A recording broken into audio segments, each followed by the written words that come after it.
Electronic একটি lighter নিয়েছি, চমৎকার একটি লাইটার, যে লাইটারের ভিতর আপনি সরাসরি কিন্তু অনেকগুলো সিগারেটও রাখতে পারবেন। ঠিক আছে, এক প্যাকেট সিগারেট কিন্তু সরাসরি এটার ভিতরে আপনি রাখতে পারবেন। আবার সুন্দর করে এই যে আমি দেখেন বন্ধ করে দিচ্ছি, এই যে দেখতে পাচ্ছেন, খুবই অসাধারণ এই লাইটারটা। এবং এই যে উপরে দেখেন এই যে সুইচ আছে, সরাসরি এখান থেকে আপনি কিন্তু আগুনও জ্বলাইতে পারবেন। এই যে আগুন জ্বলে গেছে, অটোমেটিক লাল হয়ে গেছে, দেখতে পাচ্ছেন, এটা কিন্তু ইলেকট্রনিক। এবং এখান থেকে আপনি এটা চার্জ করতে পারবেন।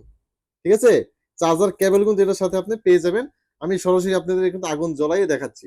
ঠিক আছে, খুবই অসাধারণ। এই যে সুন্দর করে রেখে দেবেন, সুন্দর করে আপনি এইভাবে সুইচ টিপ দেবেন। এই যে দেখেন, এই লাল হয়ে গেছে নি, লাল হয়ে গেছে, এই যে দেখতে পাচ্ছেন, আগুন জ্বলে গেছে। খুবই দুর্দান্ত অসাধারণ একটি লাইটার। এই লাইটার যদি আপনার নিতে চান, এখনই কিন্তু সরাসরি আমাদের কাছ থেকে আপনি নিতে হবে। ক্যাশ অন ডেলিভারি আছে পুরো মালয়েশিয়াতে। নিতে চাইলে এখনই কিন্তু এই যে হলুদ ব্যাগের লিঙ্ক আছে, এখানে লিঙ্কে চাপ দেন এবং ক্যাশ অন ডেলিভারিতে অর্ডার করেন পুরো মালয়েশিয়াতে।